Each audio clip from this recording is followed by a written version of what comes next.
Hello friends, welcome back to the channel. दोस्तों, इस video में हम बात करेंगे future retail limited and future enterprise limited. दोनों के लिए हम लोग बातचीत करेंगे क्योंकि खबर दोनों से जुड़ी हुई है और ये एक लेटेस्ट डेवलपमेंट है।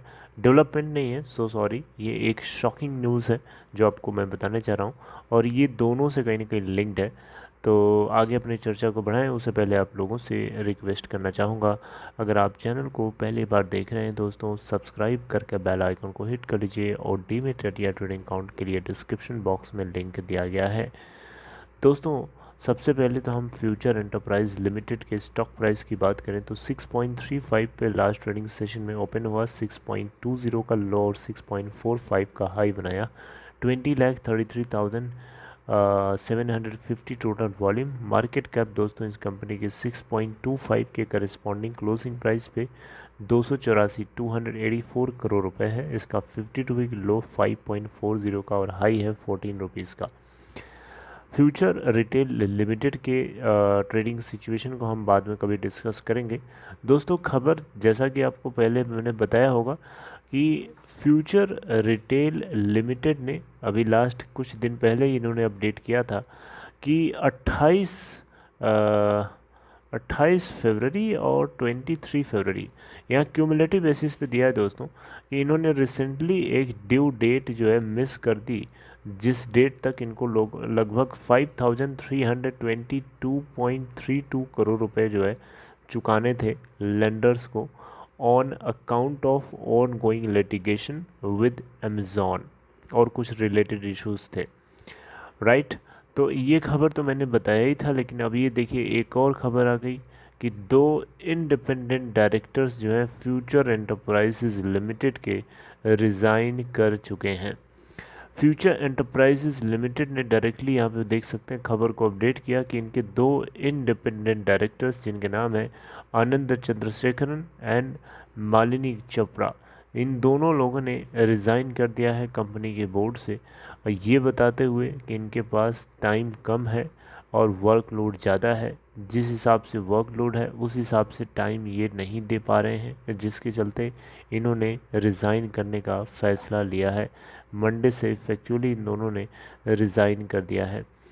तो ये अपने आप में एक बहुत बड़ा शॉकिंग न्यूज़ है दोस्तों। शॉकिंग मैं क्यों बोल रहा हूँ दोस्तों, इसलिए बोल रहा हूँ क्योंकि कंपनी के अंदर जो एम्प्लॉयज़ होता है वो बहुत उसके लिए वैल्यूएबल एसेट होता है। अगर वो छोड़ के चला जाए तो कंपनी के अंदर फ्रेशर्स को हायर करके आप थोड़े उस तरीके से आउटपुट निकलवा लेंगे जिस तरीके से पहले निकलता था। मेरी बात समझ रहे हैं? फ्रेशर्स को उस लेवल तक पहुंचने में समय लगेगा, उसके ऊपर कंपनी पैसा खर्च करेगी, उनको सैलरी देगी, उनको नर्चर करेगी, तब कहीं जा कर के वो उस तरीके के प्रोडक्टिव एम्प्लॉयज़ बन पाएंगे जो रिज़ाइन कर रहे हैं, राइट। तो फ्यूचर एंटरप्राइजेज लिमिटेड ये वही कंपनी है जिसके अंतर्गत 19 फ्यूचर ग्रुप कंपनीज़ को कंसोलिडेटेड बेसिस पे मिला करके रिलायंस के साथ 24,713 करोड़ रुपए के इस डील के अंदर यहाँ पे एंट्री करी थी, लेकिन इसे अभी भी रोकने की पूरी कोशिश में अमेज़ॉन लगा हुआ है और वो हर संभव रोकने की कोशिश कर रहा है, चाहे इंडियन कोर्ट्स हो चाहे आउट ऑफ इंडियन कोर्ट्स हो, राइट।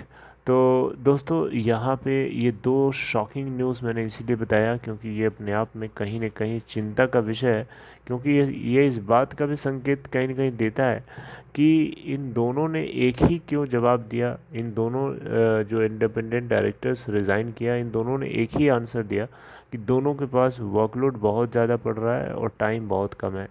मतलब ये क्या बनावटी आंसर नहीं लगता आपको?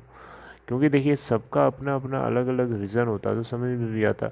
एक ही रीज़न देने का मतलब क्या है? इट मीन्स दैट कि something you are not expecting good from this, right. यानी कहीं ना कहीं इनके अंदर डर है कहीं ऐसा ना हो कि फ्यूचर एंटरप्राइज लिमिटेड कोलैप्स कर जाए, क्योंकि सिचुएशन अच्छी तो नहीं अभी भी दिखाई दे रही है, क्योंकि फ्यूचर रिटेल लिमिटेड और रिलायंस की जो अमेज़ॉन का जो झगड़ा है वो शांत होने का अभी भी नाम नहीं ले रहा है।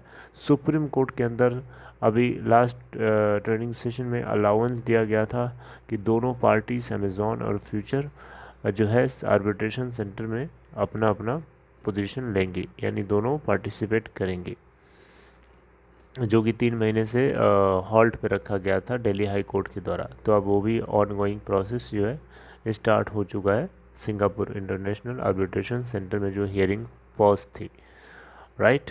तो आगे अगर इससे जुड़ी हुई कोई खबर आएगी तो हम उसे ज़रूर डिस्कस करेंगे। लेकिन फ्यूचर रिटेल लिमिटेड ने भी जो है शॉकिंग न्यूज़ दी है और फ्यूचर एंटरप्राइजेज़ ने भी शॉकिंग न्यूज़ दी है। फ्यूचर रिटेल ने शॉकिंग न्यूज़ ये दी है कि 5,322 करोड़ रुपए का जो अमाउंट था इनका ड्यू होने वाला था वो इन्होंने मिस कर दिया, राइट। और ये ड्यू जो होने वाला था this was on account of on going litigation with Amazon, right. तो दोस्तों घुमा फिरा के नुकसान तो अमेज़ॉन का नहीं हो रहा है, नुकसान तो हो रहा है फ्यूचर ग्रुप का अलग अलग कंपनीज़ के माध्यम से, चाहे फ्यूचर रिटेल हो, चाहे एंटरप्राइज हो, चाहे फ्यूचर कंज्यूमर हो, चाहे कोई हो, राइट। तो दोस्तों आपका क्या ख्याल है कमेंट बॉक्स में बता सकते हैं। देखिए मुझे जो लगता है मैंने आप लोगों के साथ डिस्कस किया, आगे हम कोई और अपडेट आएगी डिस्कस करेंगे, तो आप परेशान ना होइए। ये वीडियो फ्यूचर एंटरप्राइज लिमिटेड के ऊपर ज़्यादा फोकस आपको लग रही होगी फ्यूचर रिटेल के ऊपर से, लेकिन दोनों से जुड़ी हुई खबर थी तो मैंने मिला के बताने की कोशिश करी। आई होप आपको इन्फॉर्मेशन अच्छी लगी होगी। अगर आपको अच्छी इन द सेंस कि आपको इस समझ में आई, अच्छी तो नहीं लगी होगी क्योंकि मुझे पता है, क्योंकि कौन चाहेगा कि फ्यूचर एंटरप्राइजेज लिमिटेड जो है उसके इंडिपेंडेंट डायरेक्टर्स जो है रिज़ाइन करें बिल्कुल सीधी सी बात है।